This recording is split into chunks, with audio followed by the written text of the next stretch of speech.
Bapak memajukan badannya ke arahku. Wajahnya amat bersungguh-sungguh ketika bicara. Sadarlah kau Denny, bahwa dalam banyak hal, Utami berbeda dengan kau dan kakakmu. Suara bapak rendah, penuh tekanan.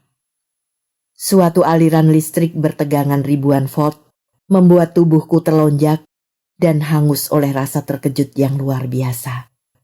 Bapak? Jadi?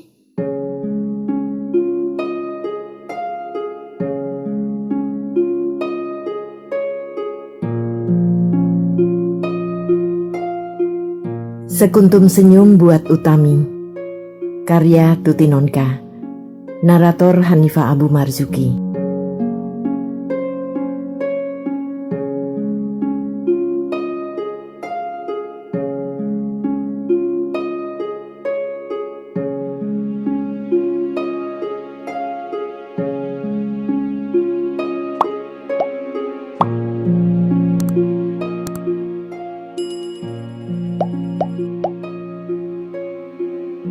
Utami mengerutkan keningnya ketika melihatku. Kakak kenapa? Tanyanya sambil menatap wajahku tajam-tajam. Kenapa? Aku balik bertanya dengan heran. Wajah kakak bengkak. Oh, aku menggumam dan lekas-lekas pergi ke cermin di atas wastafel. Barulah aku merasakan perih yang menggigit wajahku ketika melihat bayangan wajah pemuda yang dipantulkan oleh cermin. Bibirku bengkak dan pecah sebelah. Ada sedikit darah yang telah kering tertinggal di sana. Astaga. Jadi, aku telah berjalan-jalan dengan wajah begini mengerikan tadi. Makanya gadis manis yang kutemui di gang rumah sakit tadi lari terbirit-birit begitu kusenyumi. Bapak sudah pulang? Sudah. Kubasahi waslap yang disampirkan pada keran dan kubersihkan wajahku dengan hati-hati. Perih sedikit. Kutinggalkan wastafel itu dan duduk di kursi. Utami masih saja menatapku ketika meneruskan pertanyaannya. Bapak sudah tahu? Tanyanya pelan.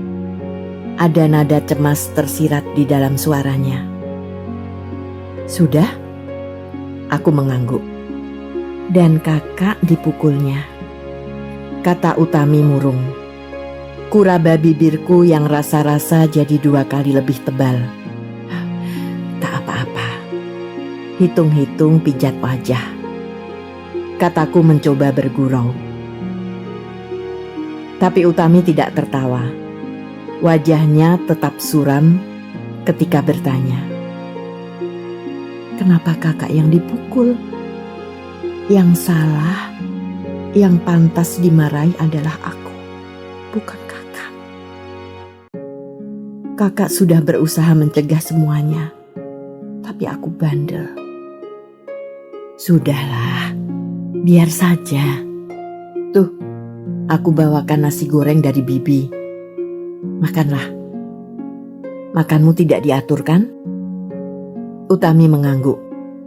Tapi ketika aku buka rantang nasi goreng, cepat-cepat dicegahnya. Bapak bilang apa saja? Tanyanya.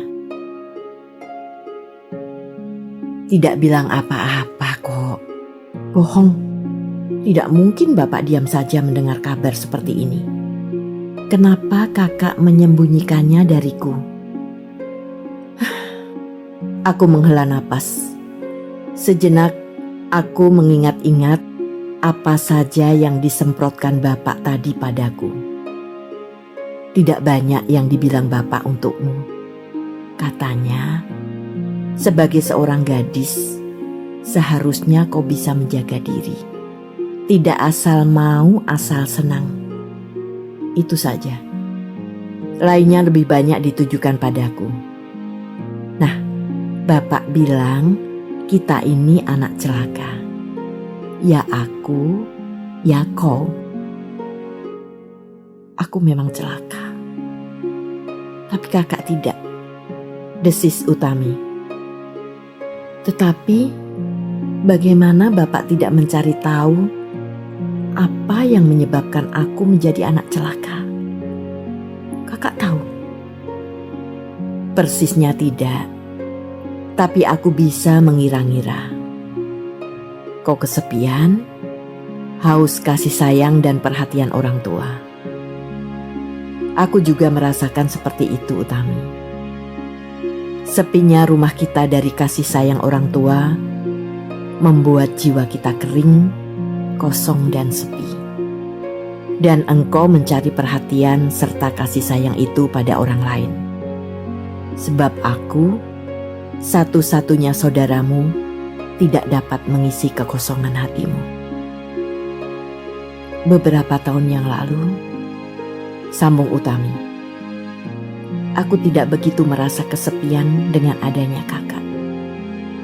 Tetapi dengan bertambahnya kedewasaanku, aku mulai menginginkan perhatian dan kasih sayang dari orang lain. Bukan ibu, bukan bapak, juga bukan dari kakak. Kehadiran Astri dalam hidup kakak hanya membuat keinginan itu semakin kuat mendesak hatiku. Kebetulan aku bertemu dengan Teddy yang begitu pandai memberikan perhatian, pandai menyenangkan hatiku. Teddy membawaku ke satu dunia yang indah. Walau kuakui kami sering juga bertengkar. Tapi kemanisan-kemanisan yang diberikan Teddy membuatku buta dan lupa. Lupa bahwa tidak semua laki-laki memiliki hati yang tulus seperti kakak. Kupandangi Utami dengan terharu. Engkau tidak sendiri, Utami. Banyak, beratus-ratus remaja mengalami hal yang sama seperti engkau. Tetapi tidak banyak yang beruntung. Bagaimanapun juga, ini adalah keberuntungan. Kehilangan kandungan sebelum diketahui masyarakat yang akan menyambutnya dengan cemooh dan pandangan rendah. Kami sama-sama menoleh ketika mendengar pintu dibuka. Di ambang pintu berdiri seorang laki-laki setengah umur dengan perawakan tegap dan rambut sedikit botak. Kacamata dan kumis tipis yang menghiasi wajahnya menambah mantap penampilannya sebagai seorang leveransir bahan bangunan. Laki-laki itu memandangi aku dan Utami bergantian, lalu melangkah pelan ke sisi pembaringan Utami. "Bagaimana, Ut?" tanyanya dengan suara lembut. Dipegangnya tangan Utami yang tergolek di samping tubuhnya. Utami yang sejak kedatangan laki-laki ini membeku dengan wajah pucat, serentak mencium tangan laki-laki itu dengan mata berlinangan. "Maafkan Utami, Bapak," bisiknya di antara isak tangis yang ditahan-tahan. Ya,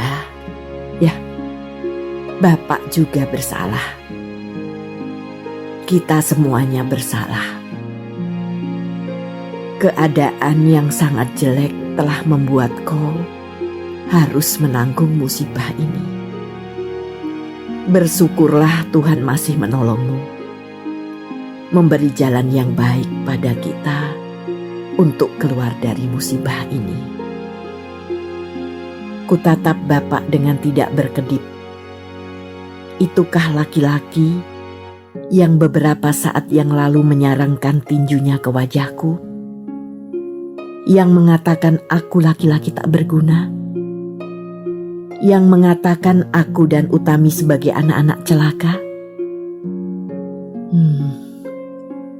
Malaikat mana yang telah mengubah wajah topeng Bali itu menjadi wajah seorang bapak yang penuh kasih sayang, menengok anaknya yang tengah ditimpa kemalangan? Siapa namanya? Teddy tidak menengokmu sore ini. Kudengar Bapak bertanya. Teddy tidak tahu apa yang terjadi. 3 bulan yang lalu dia pergi tanpa pamit. Aku tidak tahu di mana dia sekarang.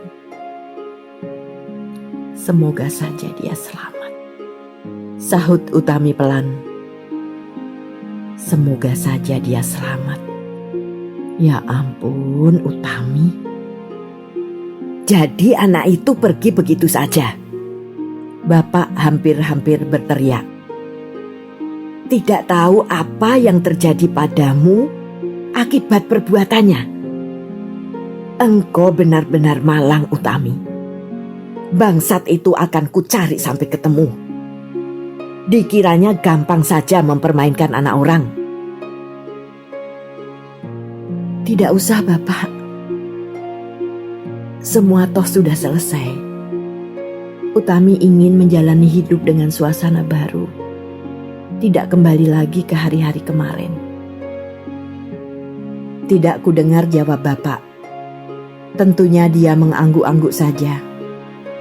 Aku tak dapat melihatnya, sebab aku berdiri membelakangi kedua orang itu. Denny, tiba-tiba saja namaku masuk dalam pembicaraan. Aku memutar tubuh dan mengarahkan pandanganku pada Bapak. Kenapa berdiri di situ? Kesinilah, kata Bapak dengan manis, seperti membujuk anak kecil yang ngambek. Dengan sedikit dongkol, diperlakukan seperti anak kecil, kutinggalkan jendela dan melangkah ke samping pembaringan Utami. Ditepuknya bahuku dengan akrab. Aku tahu, diam-diam Bapak mencuri pandang ke bibirku yang merah. Sebuah permintaan maaf tidak harus dilahirkan dengan kata-kata rupanya. Aku mengerti sekarang, kata Bapak. Aku tersenyum. Kuputar wajahku menghadap Bapak. Barangkali ada gunanya Bapak mengingatkan kawan-kawan Bapak bahwa mengawasi seorang gadis remaja yang kesepian lebih sulit daripada menjaga 10 ekor singa jantan yang buas. Kataku setengah bergurau. Bapak tertawa. Ditepuknya bahuku berulang kali. Ya, betul sekali. Sebab seekor singa tidak punya akal untuk keluar dari kandangnya dengan berpura-pura membawa buku pelajaran. Atau dengan alasan mau latihan folk song, kan? Aku tertawa, sementara Utami senyum-senyum saja. Bapak menoleh pada Utami dan berkata dengan sungguh-sungguh, Utami, segala sesuatu yang terjadi pada diri kita adalah tergantung dari sikap dan perbuatan kita sendiri. Bagaimanapun ketatnya Denny menjagamu, kalau kau sendiri menghendaki yang sebaliknya, kau tetap dapat melakukannya dengan segala macam cara.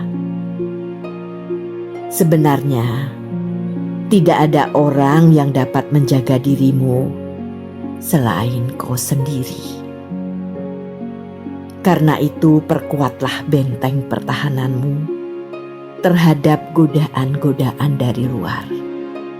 Berpikirlah baik-baik sebelum kau bertindak. Ya, Bab, sahut Utami lirih. Musibah yang menimpamu ini bukan saja menjadi pelajaran bagimu, tapi pelajaran bagi Bapak juga. Bapak banyak melakukan kekhilafan selama ini. Tetapi sejak saat ini, Bapak berjanji akan mengubahnya. Semoga keadaan berubah menjadi baik setelah ini. Lonceng rumah sakit berdentang. Tanda bagi orang-orang yang datang menjenguk bahwa waktu besuk sudah habis. Alangkah cepatnya. Seakan-akan baru beberapa menit saja aku tinggal di kamar ini, tiba-tiba saja sudah jam 6. Bapak menoleh kepadaku bersamaan ketika aku sedang memandangnya. "Waktu pulang?" tanyanya. Aku mengiyakan. "Baiklah, Bapak pulang dulu, Utami. Besok pagi Bapak kesini lagi. Bapak tidak akan pergi dulu sebelum kau betul-betul sehat. Senang-senangkan hatimu, ya." Utami mengangguk. Sekuntum senyum terulas di bibirnya. Bapak membungkuk dan mencium kening Utami. Ketika Bapak mengangkat kepalanya kembali, kulihat mata Utami berkaca-kaca. Wajah Bapak biasa saja, tidak berubah dari ketika dia datang. Tetapi aku tahu, jauh di dalam, Bapak pun dicengkerang keharuan yang pekat. Hanya karena dia seorang laki-laki, maka dia dapat menyembunyikan dan menampakkan air muka biasa. Utami memutar wajahnya kepadaku. Matanya gemerlapan, menggapai tanganku dan dipegangnya erat-erat. Suatu perasaan yang sejuk mengalir di hatiku, melihat senyum bahagia menggenang di wajahnya. Ketika masih kanak-kanak, Utami selalu mengucapkan terima kasih dengan cara seperti itu. Senyum manis dan mata gemerlapan. Bila aku atau Taufan melakukan sesuatu yang menyenangkan hatinya. Taufan akan mencubit pipinya yang montok dan mengangkat tubuhnya tinggi-tinggi. Aku tidak. Sebab besar tubuh kami tidak banyak terpaut, sehingga aku tidak kuat mengangkat tubuhnya barang sebentar pun. "Pesan apa untuk besok?" tanyaku. "Bibi." "Kenapa Bibi?" "Bungkus bawa sini." Utami sebal melihat kedunguanku. Oh, aku tertawa. "Baiklah, aku pulang sekarang ya." Utami mengangguk. Ditolehnya Bapak. "Bapak besok kesini?" "Oh iya." Ku angkat tas besar berisi baju kotor Utami dan mendahului Bapak keluar kamar. Bapak mengekor di belakangku. Bapak membawa bebek Utami. Karena itu kami pulang sendiri-sendiri. Entah di mana kami berpisah. Beberapa saat kemudian Bapak tidak kelihatan lagi dari kaca spionku. Biar saja. Bapak toh tidak akan hilang atau kesasar. Aku tiba di rumah duluan. Kira-kira 1/4 jam kemudian, Bapak menyusul dengan menenteng tas plastik berisi 3 bungkus sate. Tergesa-gesa Bibi mengambil piring dan menambahkan sate yang dibawa Bapak pada hidangan makan malam yang sudah ditata di atas meja. Kami, aku dan Bapak, mengunyah nasi kami lambat-lambat.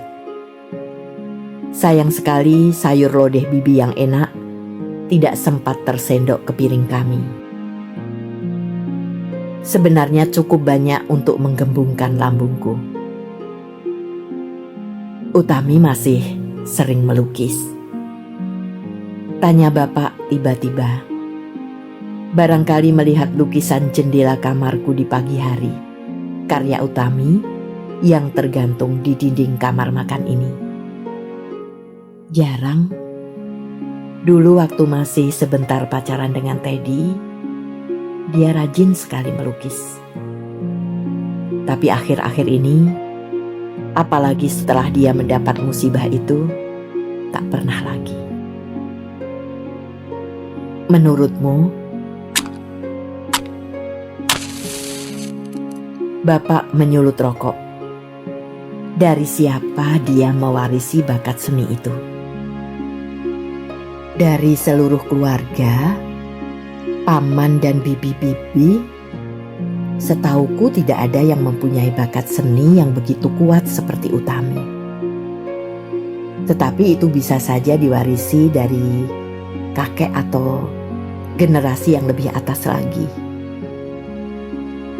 Sayang aku masih terlalu kecil ketika kakek dan nenek meninggal.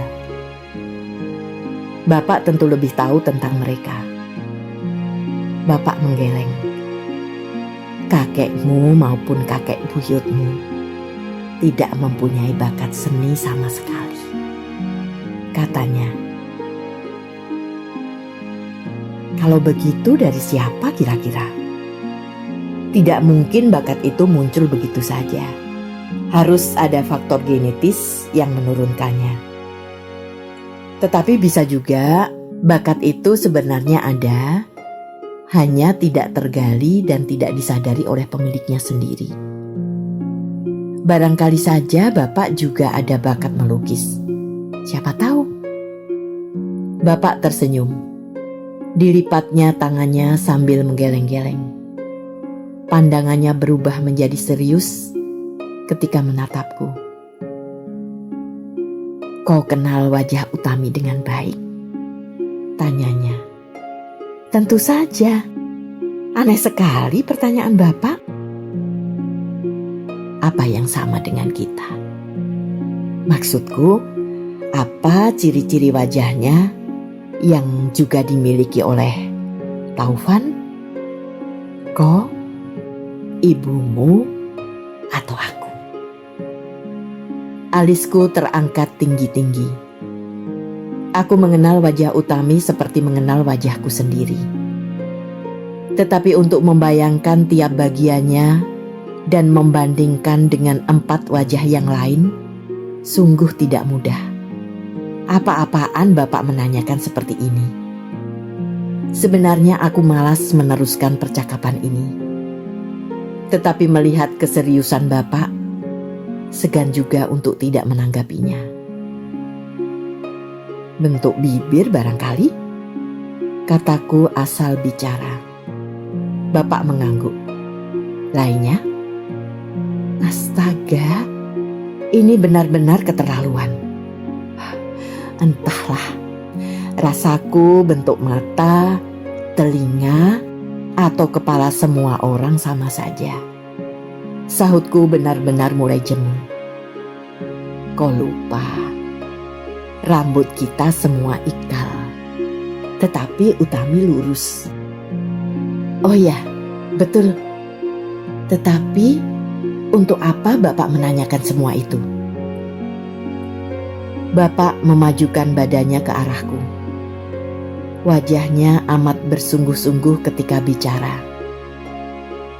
Sadarlah kau Denny, bahwa dalam banyak hal Utami berbeda dengan kau dan kakakmu.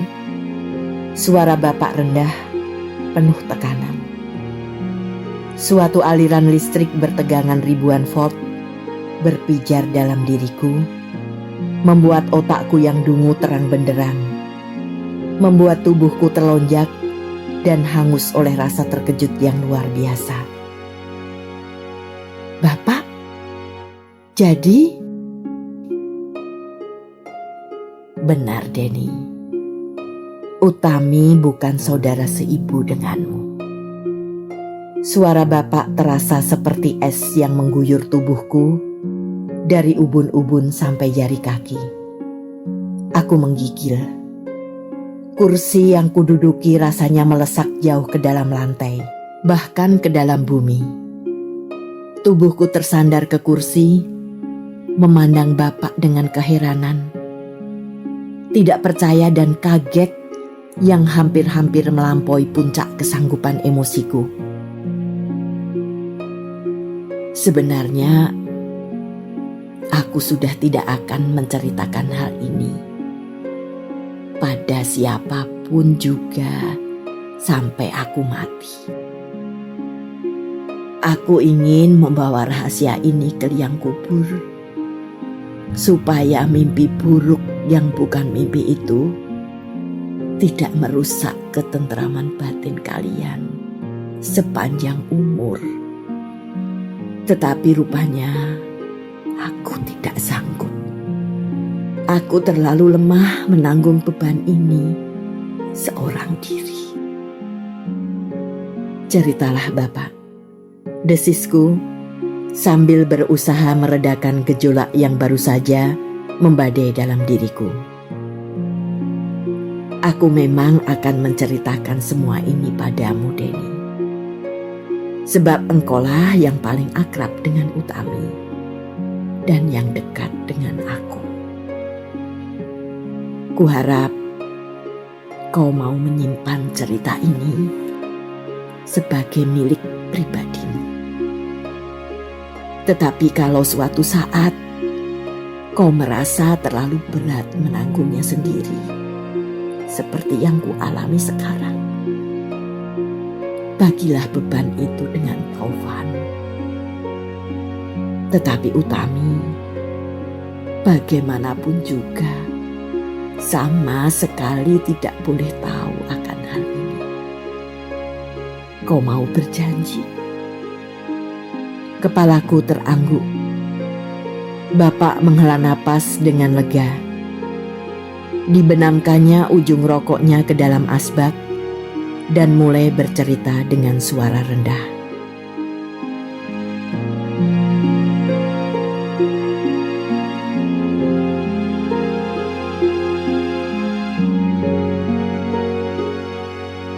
Terima kasih telah menikmati cerita ini. Tuliskan saran atau komentar di bawah untuk memperbaiki channel ini. Jangan lupa tekan tombol subscribe, like, and share.